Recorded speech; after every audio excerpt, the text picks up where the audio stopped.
So welcome, ladies and gentlemen. My name is Rudolph, and I'm happy to, oh, the tag gave me away. Darn it. Made in Vietnam. Gosh, darn it. By people who don't even know what these things are for.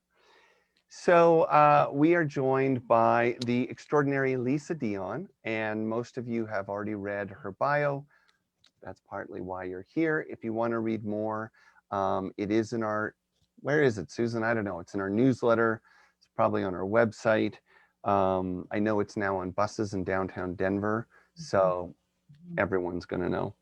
I am dressed slightly festively because I wanted to start off by talking about something very special coming up this week. If you don't know, it's Winter's Gift. Now, Lisa, actually, you'd be very interested in this because every year around this time, we do a fundraiser. And the fundraiser is like a community gathering where we get together with food and music, and we just pack our dining hall. Over 100 people come in to eat and celebrate.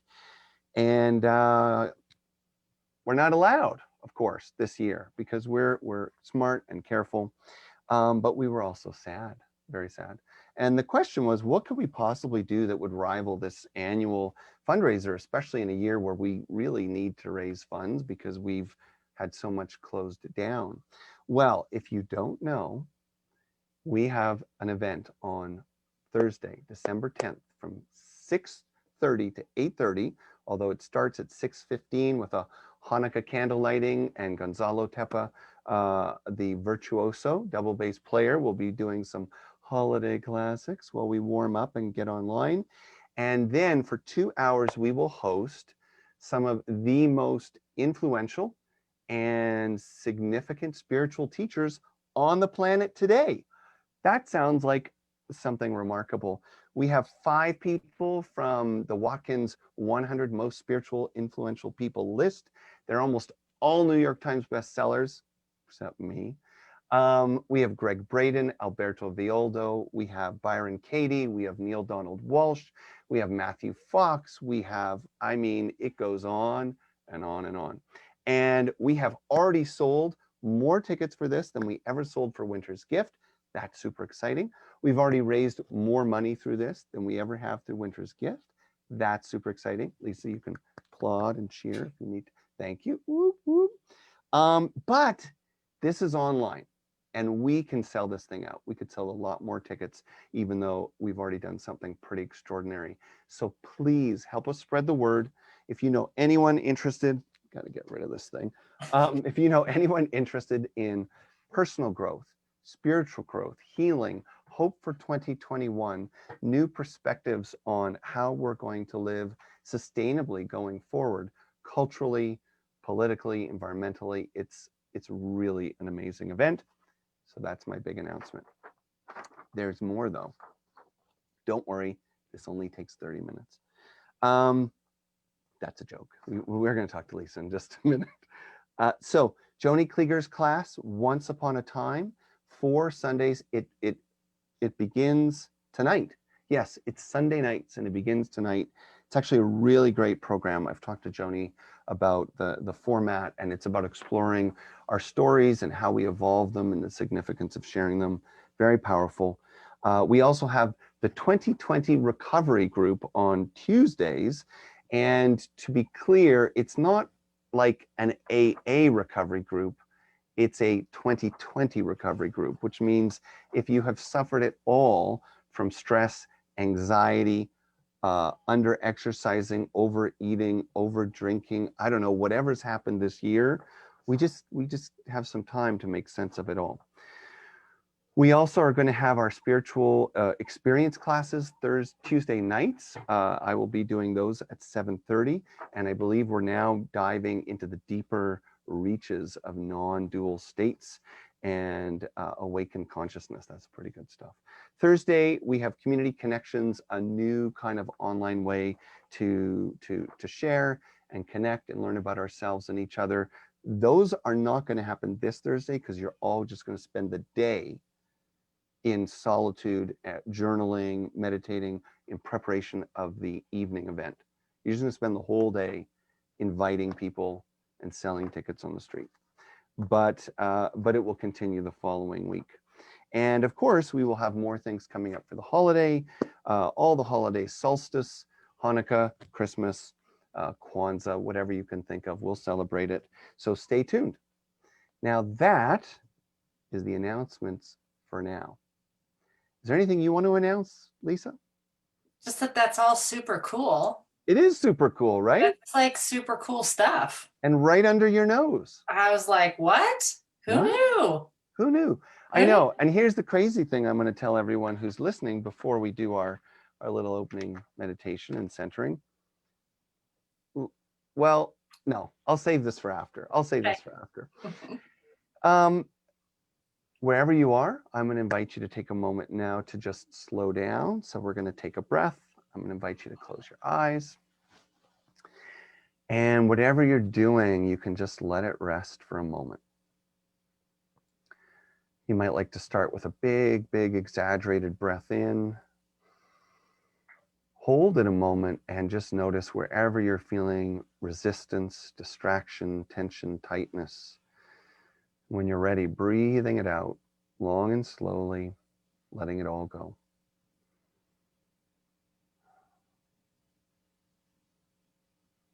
And then you can repeat that a few times. Big, exaggerated breaths in any old way. Hold it a moment. Notice where you're carrying the tension in your body. Notice what your emotional state is. And whatever is not serving you right now, you can just imagine that with a simple exhale, you can let it go.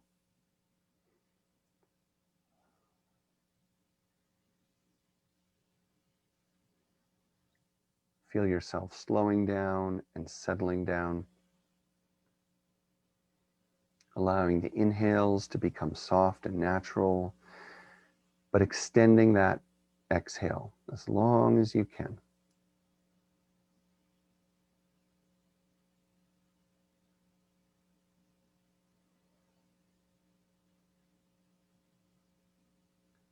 And as you feel yourself connecting more and more with a sense of stillness and silence within you and around you,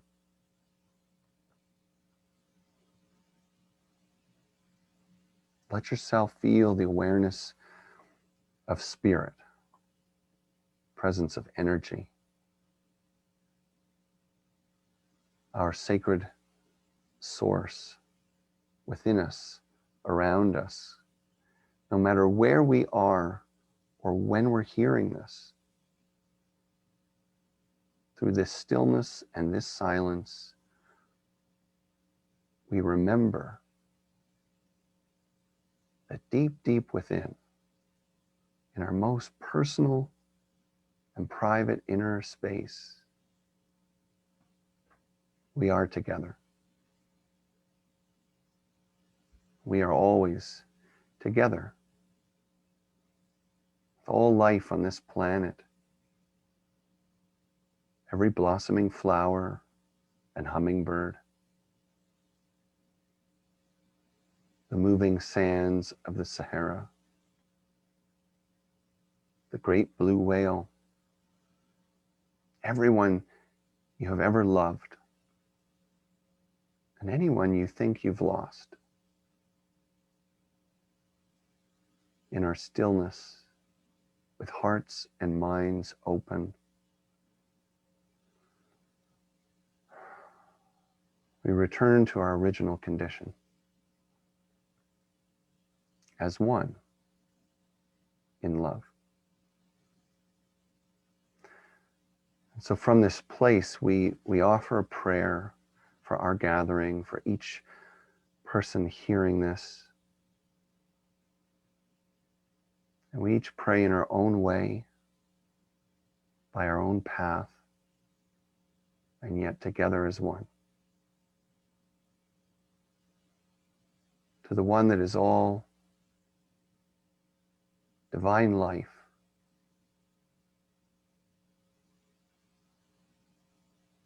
our creator, source, energy, consciousness to the one we call God. We are grateful this day for another chance to learn and love and let go. We are grateful today for all the ways we are nourished in body and mind, heart and soul.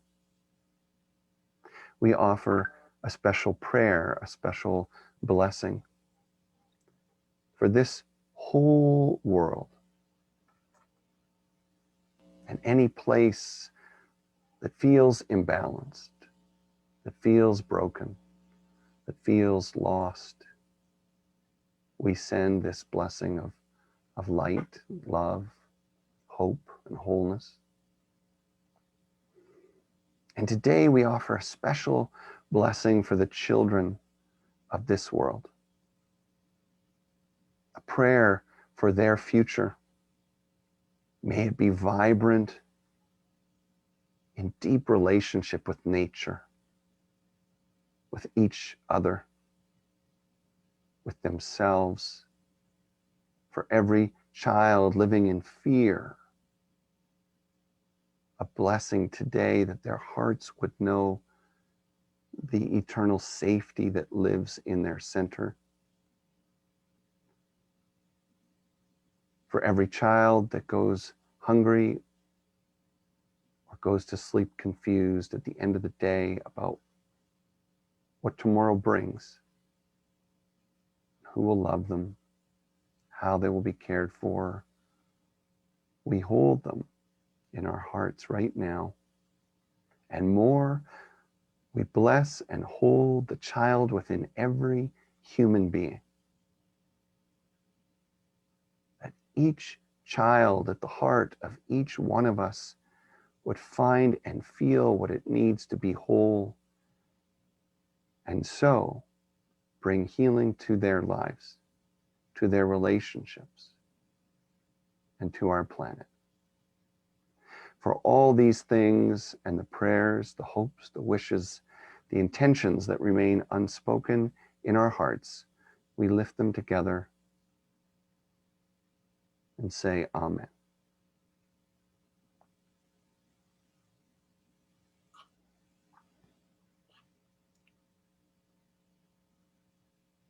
So, Lisa, let me tell you a little something about how I met Lisa, because this is a crazy story. Actually, I think it's a crazy story. So so most people here have heard stories about my daughter, who is a force of nature. I don't know if people know what a Titan is in mythology, but I am convinced she's a Titan. In fact, years ago, there was a movie with Charlize Theron and Will Smith. Do you remember that? And they were like gods trying to live lives as mortals. Yes. And their partners didn't know, which was kind of funny. It was like a funny concept. So I think this is a little bit like what's going on with our daughter, right? Because, you know, her outdoor preschool teacher's like, wow, so she's like, you know, doing the alphabet, like at a, you know, kindergarten level. Is she 5 yet? And we're like, she's 3. So she's like really intense. She's got energy to burn 24 hours a day. She's magical, she's a miracle, but she is like slowly killing us through a lack of sleep. Right? Lisa's now nodding her head. Oh yeah, I know about those kids. So I was doing some research on LinkedIn, I don't know, looking for articles on children and sleep, or, you know, I don't know, whether what's normal in a child. And then I came up with this article that caught my attention. It wasn't really even about exactly what I was looking up, but it was such a good article. It was so insightful. And I'm a big fan of play therapy as a way of working with kids. So it was something about synergistic play therapy. So I kind of like the play therapy thing, and the article was good. And synergistic sounded like, whoa, that's like really out there. And then so much of what this person was writing had to do with presence. I thought the presence of the parent, the presence of the therapist, as almost like what I interpreted as like an energetic field that the child is inside and being informed by. I was like, damn, I don't know who this is, but I'm going to send this person a message and see if we can ask some questions about like how to, you know, tranquilize this child. And is it okay to put her, you know, in a drawer. And I didn't say that out loud. So I sent her a note. She responded very graciously. And then I don't know what happened, but there was a location identifier or something. And then I said, where are you based? And this illustrious expert said, well, I'm in Colorado. And I was like, I went and I looked her up and I saw her picture and I was like, do you live in Louisville? She was like, yeah, why? And I'm like, I think I've seen you at the grocery store. So I'd like to welcome my neighbor. Totally. Like literally like around the corner. Literally around the corner. So crazy. We could have done this on the driveway with microphones and lawn chairs. Enough of me though. I would like to hear from Lisa now. Are you ready to jump in? Yeah. Is there anything you feel you need to say before we get rolling? No. Let's have a conversation. Cool. I'm going to go big right away. Yeah, go for it. So 2020, it's been interesting. And one of the things that I think people have struggled with more than anything is each other. And how some people can act or choose in ways that seem so foreign, so hard to imagine, and so fearful. Now, we're almost at the question. I get that this kind of confusion is on all sides and all camps. And I'm going to be careful how I ask this so I don't throw you under the bus in minute one. Thank you.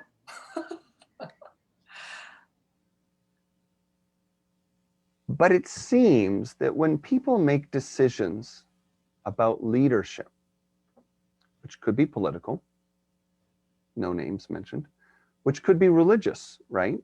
Could be a lot.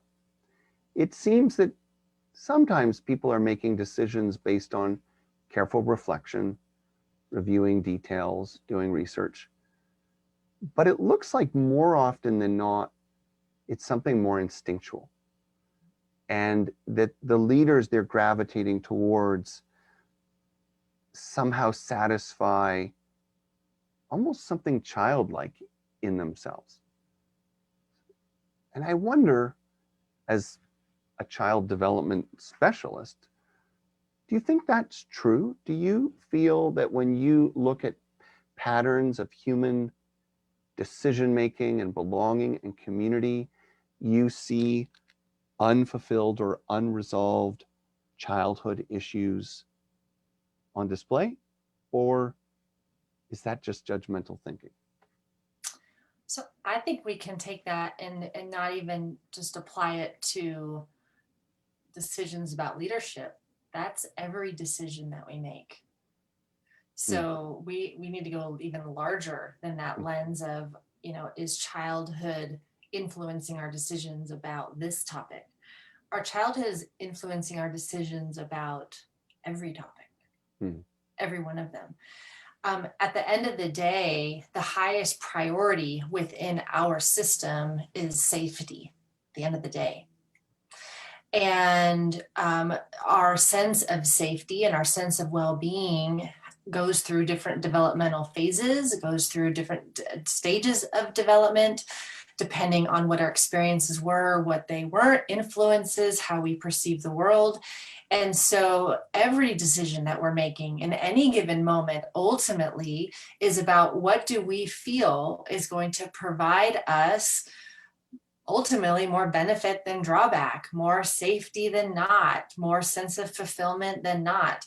And yeah, that's all tied ultimately on back because everything's linked. So to think that we could have an experience in the present that somehow doesn't have roots in the past, it doesn't work that way. Right. Now this is crazy because these are my very carefully written notes, and you'll see the word safety. Safety and survival. And so I really wanted to get into this topic of safety, and you're already there.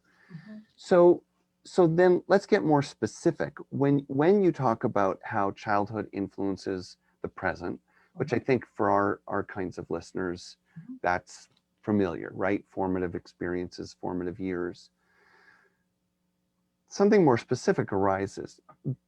Would you say there are patterns or correlations between when we were most vulnerable and how we act out or decide as adults? So people sometimes say, oh, well, that person's acting like a toddler.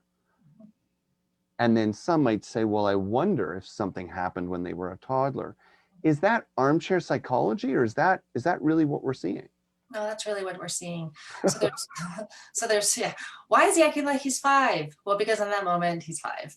Let me talk a little bit about the brilliance of this. And then there's a really important word that I want to throw into this conversation, and the word is perception.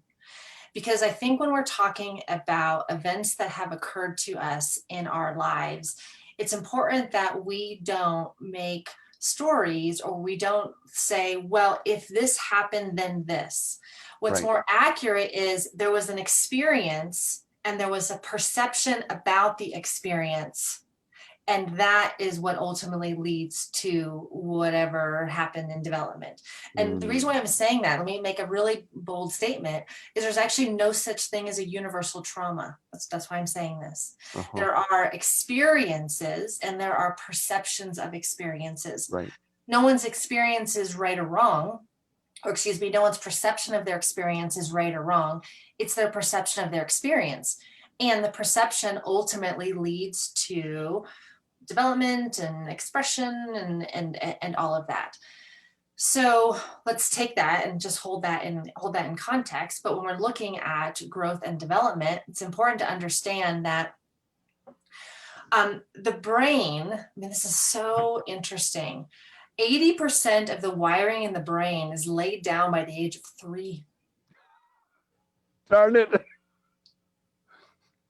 So Wow. let me say that a different way. The templates, I call them templates, right? The templates are laid down by the age of 3.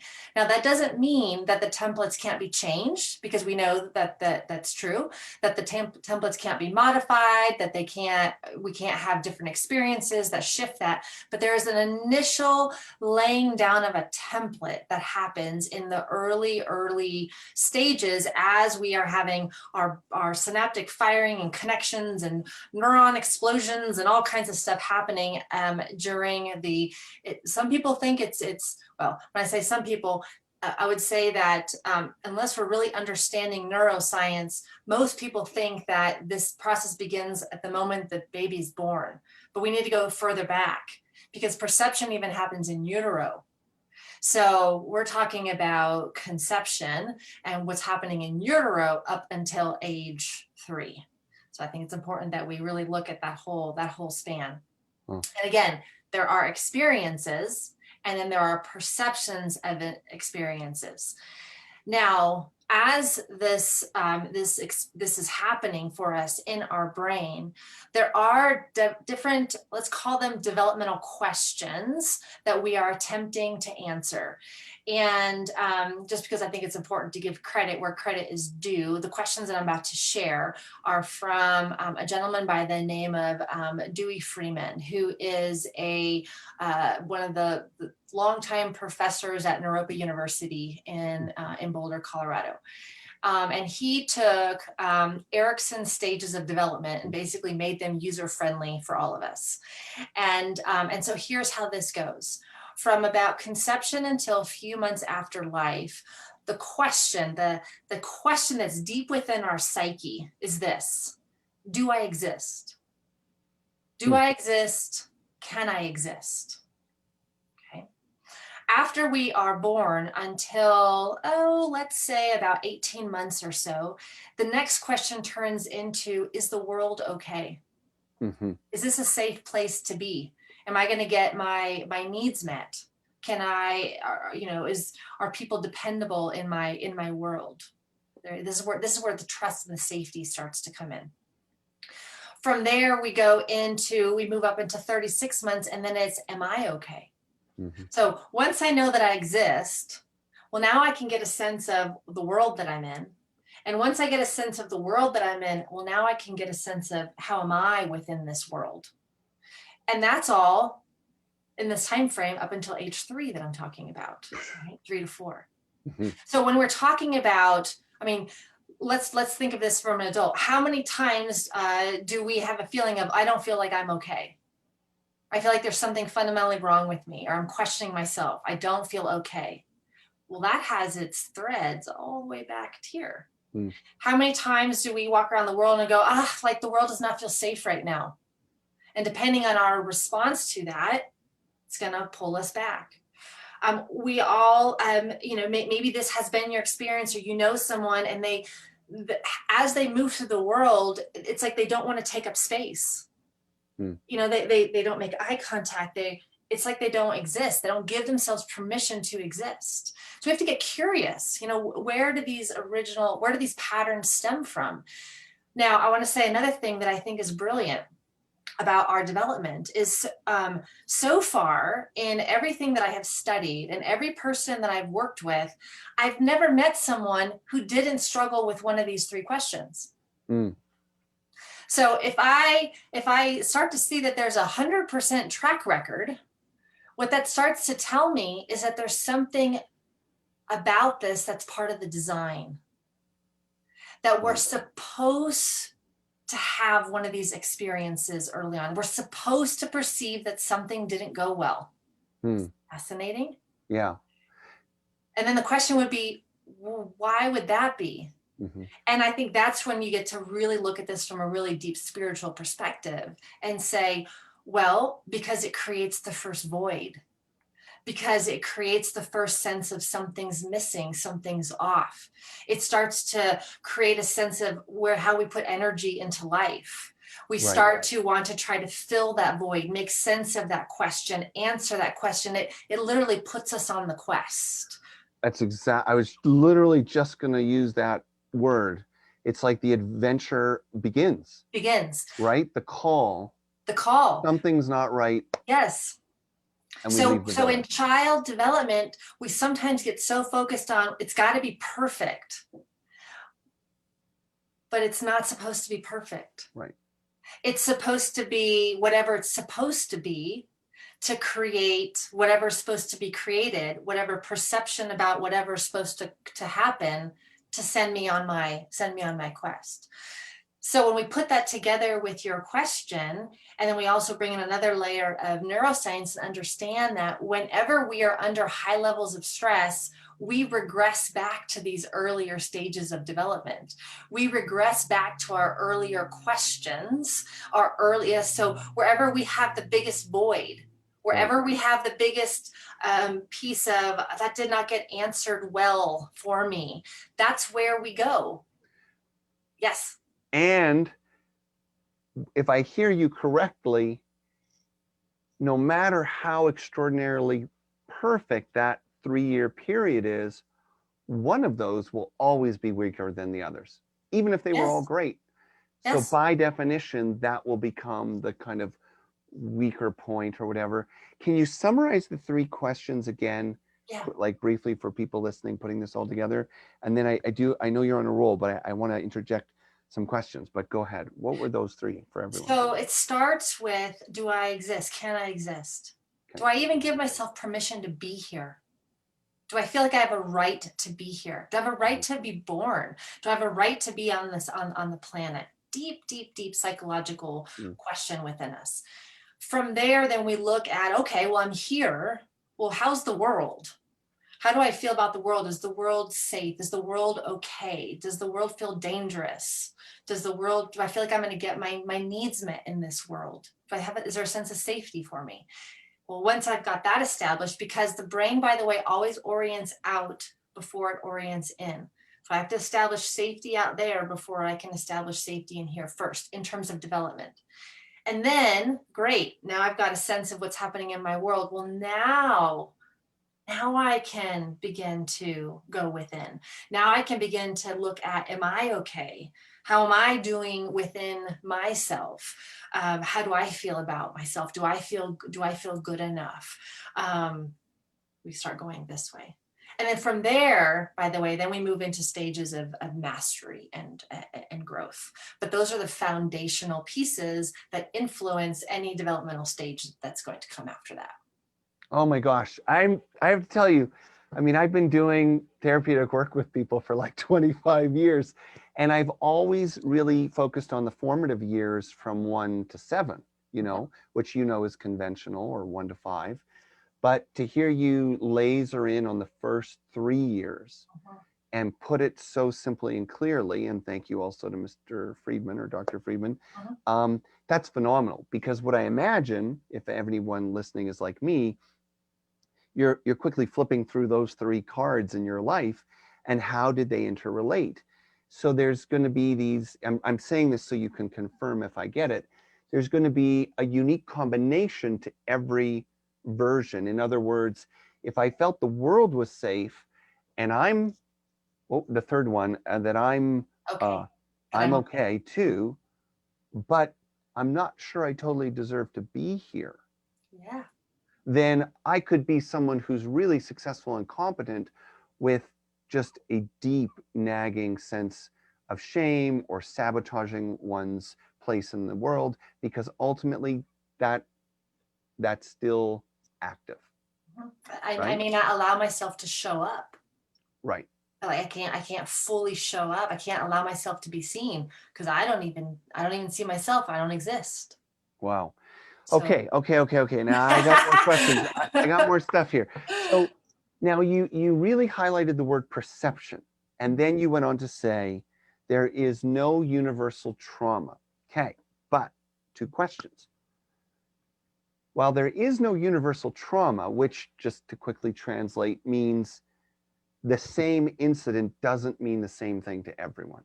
Okay, just, you know, and that if you grow up in a war-torn country and then your parents don't pick you up for your violin lesson, who friggin' cares, right? That doesn't mean anything because you've survived a bomb blast.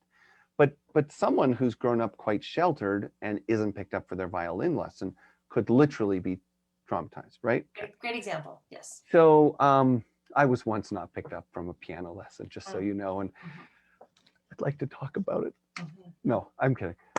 So if perception is so significant, is that partly why we can work with our stories and go back and, you know, how do you describe that process? What happens as adults when we're sitting here listening to Lisa and we're like, oh shit, she's right.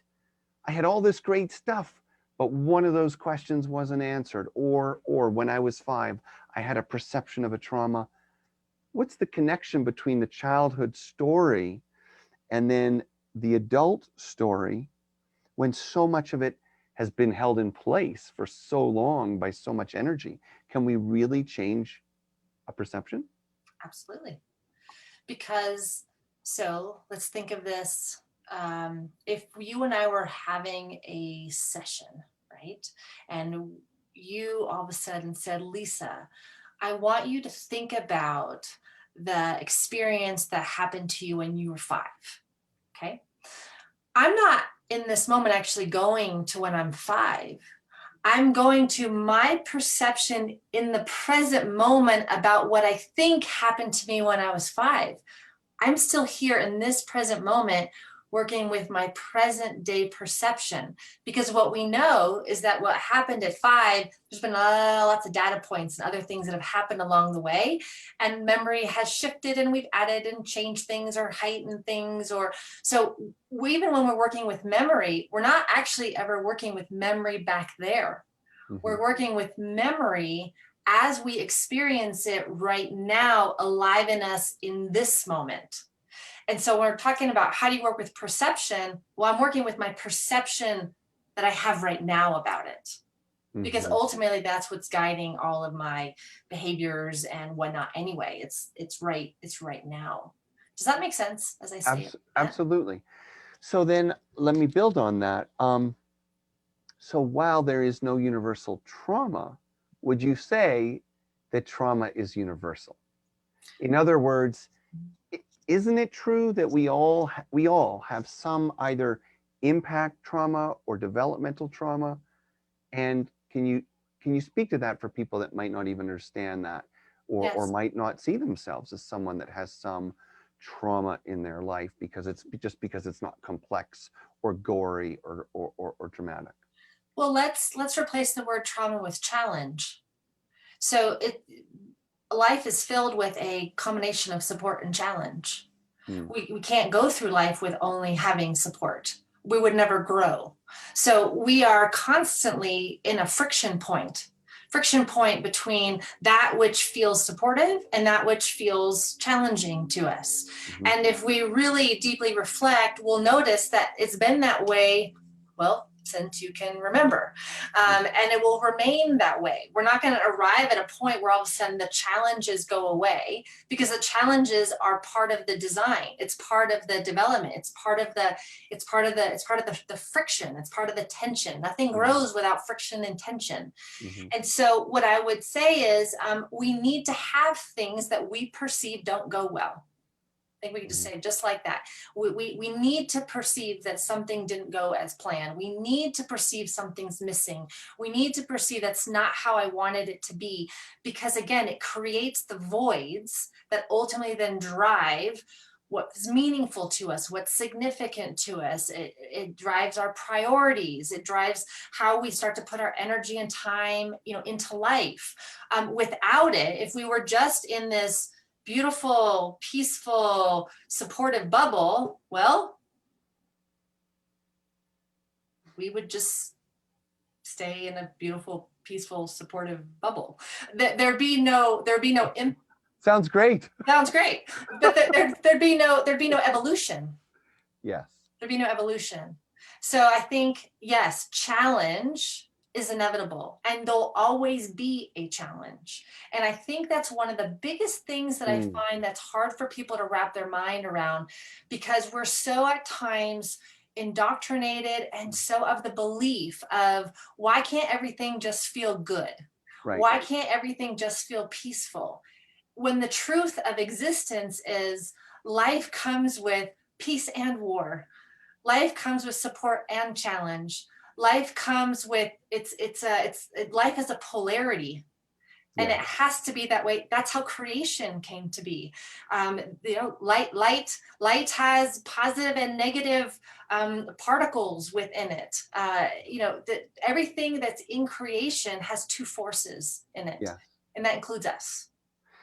It's interesting because this year I've done a lot of online groups with people, and it's extraordinary how the spiritual principles, and I sort of assume based on the way you're talking that we think very similarly in terms of spiritual development. It's extraordinary how they thrive and blossom and are demonstrated in years like 2020, where, people may not have challenges significant enough on a regular basis to take note of them or to learn them, or they're able to self-medicate and ignore them. Whereas this year has overwhelmed so many people's ability to make sense of things or cope with things, that actually what it's really pushing is evolution. Exactly. Right? Evolution of society, evolution of self-identity. I will say, this isn't meant to be a commercial, but I've talked to some of the people that are going to be in our event on the 10th, and this is a big thread that they're all sharing. But I want to get to a couple of other questions. I got so many questions for you, and our time is flying by. So this is maybe a little more personal, a little more not about you, but just something I find intriguing, and it's on track for me. I have often thought about the cliche understanding of ego development. In other words, ego as the quote bad guy, or ego as the hard shell. I don't personally see ego as implicitly a bad thing. But when people say, oh, my ego got in the way, right, in sort of a casual use of the word, they're talking about that contrived self, the conditioned self that has tried to figure out what the world wants and built a shell around their authentic self over time. Now, my suspicion, so this is why it's personal, because we're just having a little intimate side comment here. My suspicion is that for the soul itself to find its full expression on earth through the authentic self, it needs quite a bit of time to get ready for that level of expression and to be so spiritually present and not just fly off the planet or be destabilized or to feel run over because your heart's so open, your mind's so open. In other words, it's my sense, but I'm asking you to agree or disagree. I don't care. You can tell me I'm full of shit. But it's my sense that, when I'm in deep soul consciousness, it's quite a vulnerable place in a sense, because it's so open, it's so boundaryless. And that if I didn't have decades of ego formation, keeping that in, it probably would have been a big mess. And so the process of, like you say, the challenge comes, the adventure goes, the ego starts forming, protecting, but then we start undoing it or transforming it, however you want to say it. And suddenly the full maturity of the true self can find its place. And for each of that'll be in a different moment of time. Do you relate to what I'm saying at all, or if I just lost it? Oh, I very much do. I like to use the word personality. So it's our personality forms, and our personality has many parts within it. And a lot of the parts of the personality are the protective parts that had to show up, that took on roles, that decided to be like this, that needed to be like this, because there was a need to protect, there was a need to interact, to stay connected to something or someone or whatever, just different aspects of the personality arise. So I very much connect with what you're saying. What I think is really important, and I think culturally, part of what I don't agree with is when people call the ego bad. Right. I don't think there's anything bad about the ego. The ego, right. Again, if we're even looking at it from the lens of the construct, there's something to be said about if it's a part of me. And if I'm like, oh, it's my ego, well, I'm judging that part of my personality. I'm judging that part, which was a very necessary part in my development. So it's sort of like slapping the helper. Right. Versus acknowledging, there's that part of me. There's that part of me that, can get a little controlling. Or, there's that part of me that that withdraws and hides and doesn't do contact really well. Or there's that part of me that has a really loud, I'm not okay message, or whatever it is. And I think if we're talking about evolution and growth, and we're talking about healing from the different, I don't even know if I'd use the word healing. I would say fulfilling, right? Fulfilling the journey that we were on, right? Into integrating, filling the void, I think would be a way of saying that. I think it's really important that the ego or the personality is really honored. And it's really acknowledged, and there's some reverence towards it, because it's a part of the self. And again, when I look at, all right, if every person I've ever met on the planet and everything I've ever studied points to, we all have this aspect in us, well, then that means it's part of the grand organized design. It's part of God's design. So why am I going to shame part of God's design? Right. Why not look for the wisdom and why it was part of the design in the first place and honor it? Okay. You're just setting up everything I want to talk about here. Okay. So I want to get into the grand design and the role of spirituality and the fulfillment of self, which is such a great word. I love fulfillment versus healing, right? Because so much of our contemporary wellness language has the subtle implication of wrongness or brokenness planted everywhere. But before we go there, a couple of the mechanisms of, let's say, ego coping, I don't even know if that's the right word, you can correct me, but we do find that we all have our go-to emotions that we use, okay? lots of air quotes today, little bunnies around me. Antlers. Antlers. Thank you. This is the holiday This symbol. is the holiday bunny. So thank you for that. So the question is, so let's say I go, when I don't feel safe, Mhm. I go to sad Mhm. because maybe it means I think I'm going to get more attention, or people are going to leave me alone. Maybe I go to angry, right? Because it's a form of defense or whatever.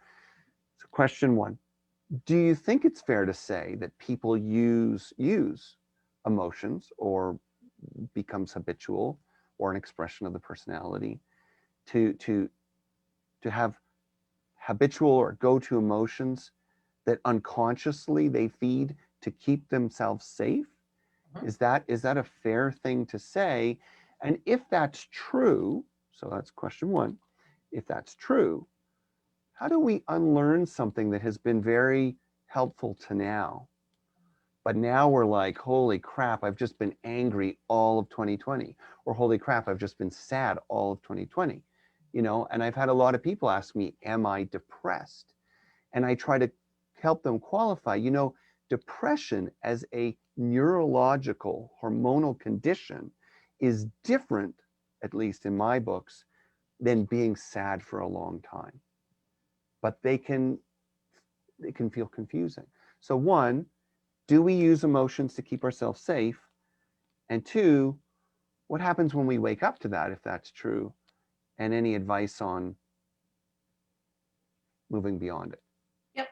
I love these questions so much. So again, let's take that first question and zoom out and say, we're using all of it to keep ourselves safe. Yeah. Let's go back to that, right? We're trying to establish a sense of safety, right? We're trying to establish a sense of okayness within us, around us, right? That's ultimately what we're trying to create. And as we've said multiple times in the conversation, yep, it's got its roots back. Talk some of the wisdom of that and whatnot. And then yes, there comes a point, right? There comes a point in life where if we are committed to evolution and not revolution, same, and we're committed to evolution, let's go up instead of around, right? At some point, it requires something to wake up, right? Something in us to become a little bit more alert, a little bit more aware, and begin to wake up and to begin to question. Is this useful for me? What is this about? What is this experience that I'm having? Is this really me? What is me? Those deeper questions. And in terms of the dismantling, or in terms of the transformation of it, a couple things. One is we need to recognize that when these developed, it was typically at a stage of development. So again, early on, but then reinforced in later stages of development, where actually it was really important to orient outside of ourselves. So a child, because of a child's age, because of what they can and can't do, has to rely on outside people, outside experiences to help create that sense of safety. That's just a real part of the development. So a lot of our emotions and a lot of our reactions, often, if we look closely, are in response to what we think is happening out there, what people are doing or not doing, right? You're doing that, I don't feel safe, I don't like you, right? Oh, you're doing that, I love you, I feel so safe with you. And notice it's an external, right? It's an external. So even going back to what you said about politics, right? You make me feel safe or not safe, right? You put me in a position where I feel okay or not okay. And depending on how I view that, is probably how I'm going to vote. Right? We're sort of to put all that together, right? The development or the evolution, however, is to recognize that ultimately this has nothing to do with anything out there. And that the work is 100% in here. And so the first thing is for us to learn to stop seeking safety outside of ourselves. And part of doing that is to recognize that we need to begin to develop a deeper relationship with the emotions themselves, because we so often want other people to change things, do things, the world to be different, COVID to stop, this and that, so that we're okay, which is a very different orientation point to, you know what, there's that wave of anxiety in me. And I'm recognizing that there's something in me right now that's not feeling safe. I'm recognizing this is my story about that. And I'm going to take a breath and I'm going to be with my anxiety. I am going to connect with myself in a very deep, present way within the anxiety without expecting it to change, be different, go away, move it. Because that is where, I mean, you said it even in the opening prayer, when as we took a breath and you guided us to, can we find that place where spirit lives? You know, can we find that place where we're all connected? Well, what I would say is, can we find that in the midst of the anxiety? Right. Can we find that in the midst of the feeling of depressed? Can we find that in the midst of the anger? Because the moment we do, we transcend. We move from the child to the adult, right? We move from lower brain to higher brain functioning. So, but I want to interrupt with a question, because I'm so with you.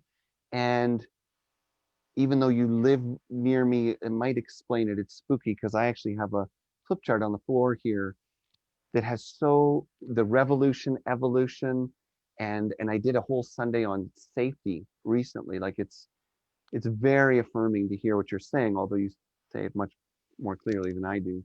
But the tricky thing that I'm curious about in your work that I think applies for people listening here, because even though this is supposedly a gathering with a spiritual focus, I mean, with all due respect to everyone here and everyone listening, it's one thing to be interested in spirituality.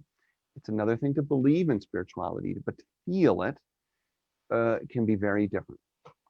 So where I'm going with this is, for me personally, the way I find safety in absolutely every situation is by knowing confidently through my own experience that there is a peaceful place of love and wisdom that I call spirit or consciousness inside me or everywhere.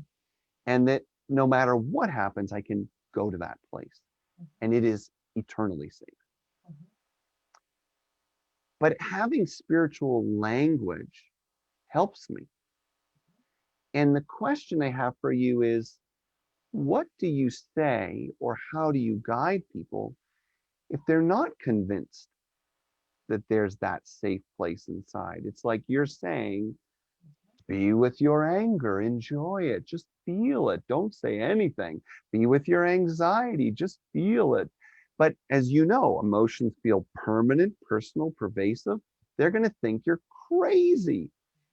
So how do you guide people, or how do you advise people to find that safer, quieter place within if they don't really have any, for lack of a better word, faith that there's something peaceful there?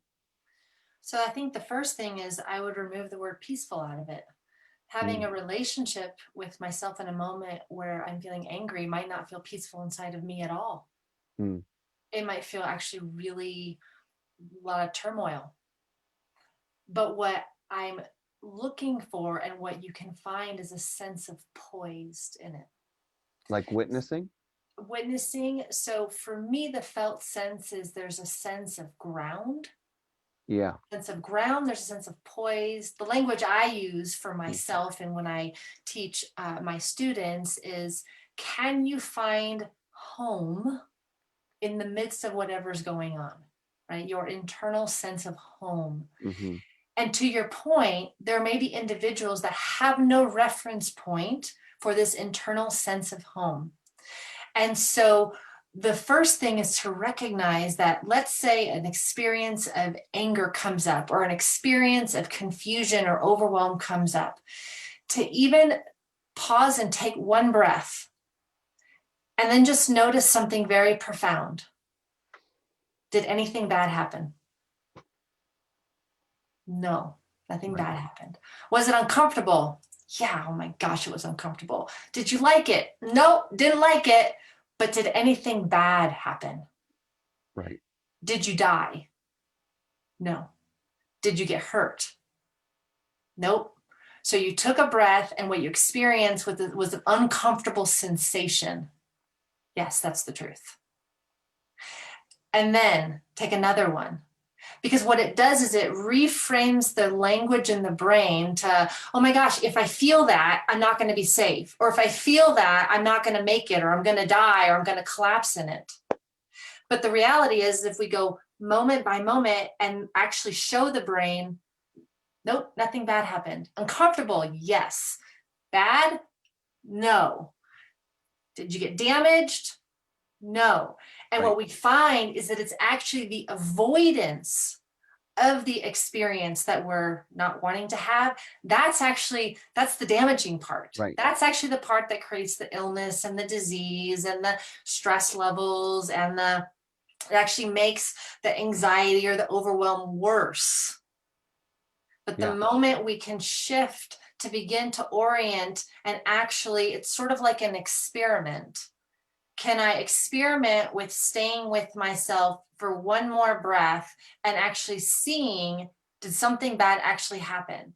And the more I do that, I actually change my story about how to have a relationship with myself. And the more that I do it, I find that there's something in me that craves it. And the craving it is, I'm craving myself, right? I'm craving the connection with myself, because when I connect deeply with myself is where the doorway is to connect to source. And ultimately, we're trying to be guided back there, is my belief system. That is so clear and so beautifully said. You know, it's interesting because the first time I did an interview, and I've been doing some interviews this fall with people that I really admire, people that I really feel a connection with their work, and and and so the first one was this fellow named Mark Samuel, and his expression for what you're talking about is to get to that point, and where you said, you know, did anything bad happen? His phrase was, "Am I okay right now?" Yeah. Like, I might be in the middle of a bankruptcy, I might be in the middle of a divorce, I might be in the middle of all these things, but am I okay right now? So Jonathan, let's tie this whole thing together. Yes. So as an experiment for everyone that's listening, when you find yourself in a moment, right? So probably within like 5 minutes of finishing this, That's right? Some emotional come up. And can we take a breath? And in that experience, can we ask ourselves the questions? Do I exist? Mm-hmm. Is the world okay right now? Like, is anything bad happening right now? Am I okay? Is there something fundamentally bad happening to me right now? We could actually affirm the truth of all three questions in a moment to repattern safety in those moments. I love that. I love that. Well, and as you know, we are coming to the end. There's 100 other things I'd love to ask you and build upon, but maybe let's end this way. Can we squeeze in one more question? And then we just close usually with like a little a breath and something else like that.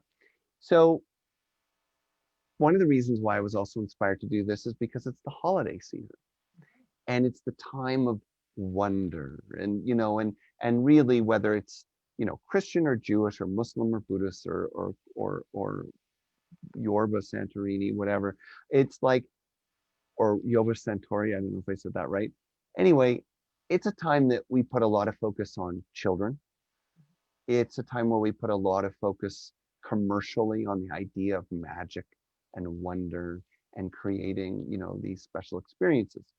It's easy for people to either be very cynical about this, right? Because it's all become a TV show or a target product, or just to be unconscious about it because that's what you do every year. And but I've always felt very strongly that when there's an opportunity like this season, forget the commercialism of it, make it your own. See a mythical longing in the culture for magic, for the return to wonder, for the return to play and playfulness.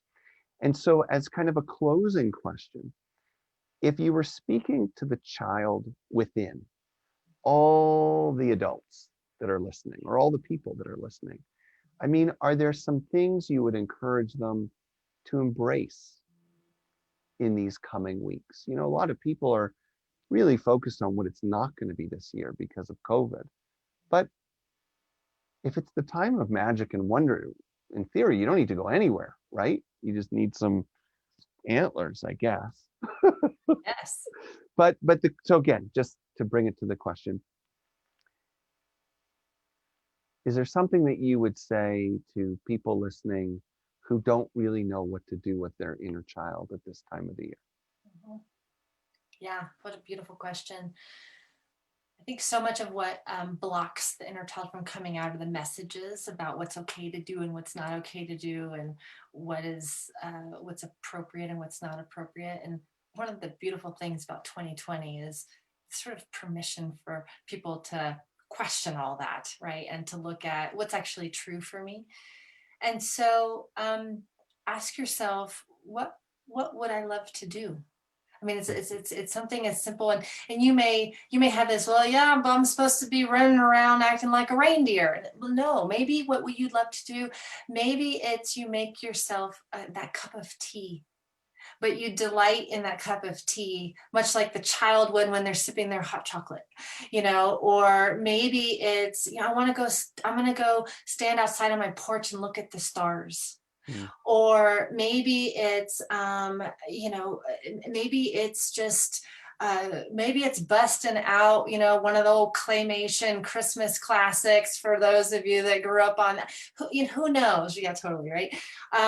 But it's just really about, can you give yourself permission to go, how would I like this to be? What is something that I want to do that's just for me, that feels like I am honoring the young part of me inside? And it may look childish, it may look adultish. It's about the attitude that we bring to it that ultimately is what's fulfilling and meaningful for the kid within.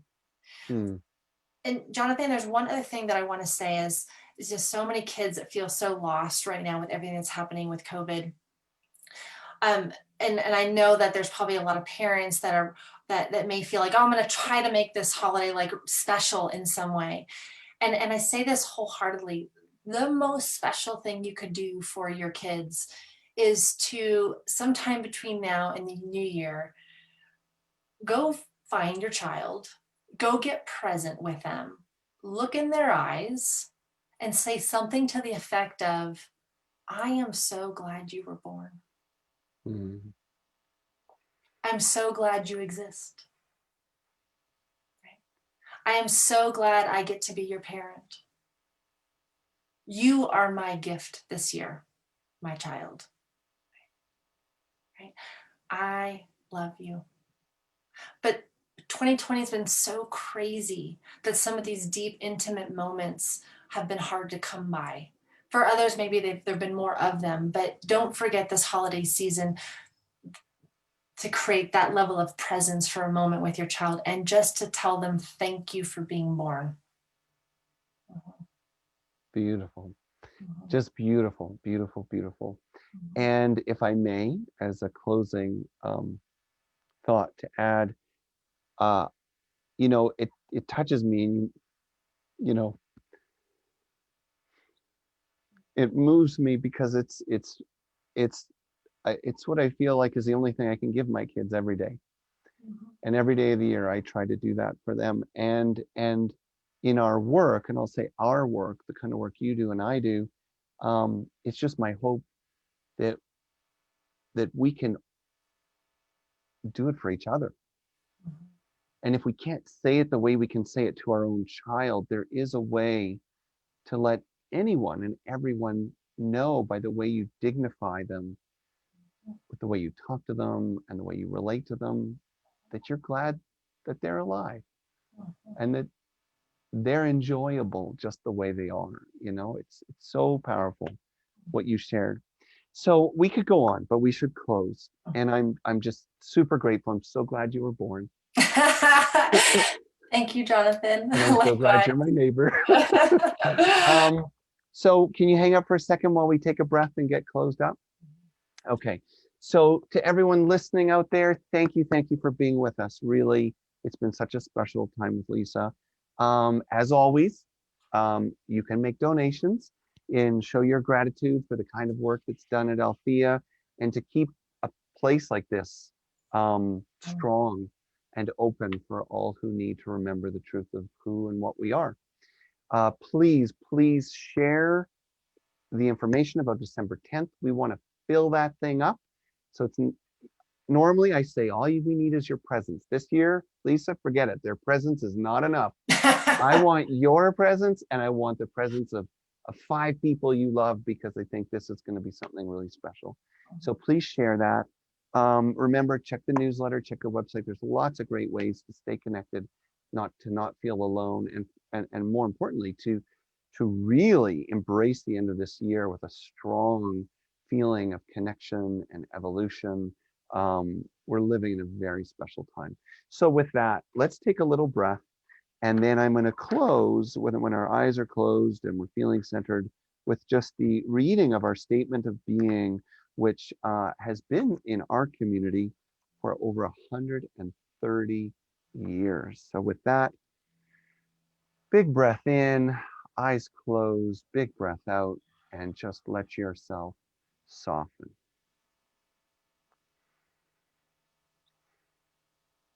And take this moment through your breath to find that stillness again, to find that silence again, and let everything that has come to you and through you in this last hour just settle and find its place.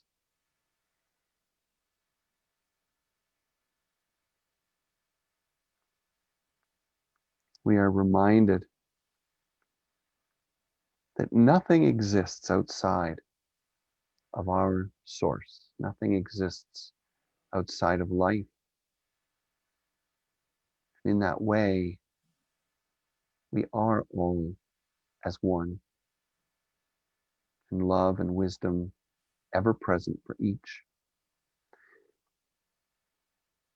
If you remember our statement, you can say it out loud or to yourself. God is all, both invisible and visible, one presence, one mind, one power is all. And this one that is all is perfect life, perfect love, and perfect substance. We are individualized expressions of God and are ever one with this perfect life, perfect love, and perfect substance.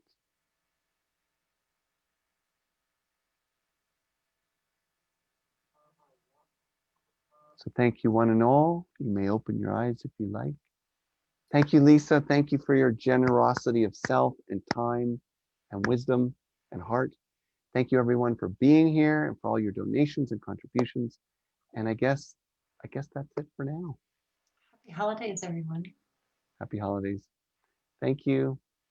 Bye-bye.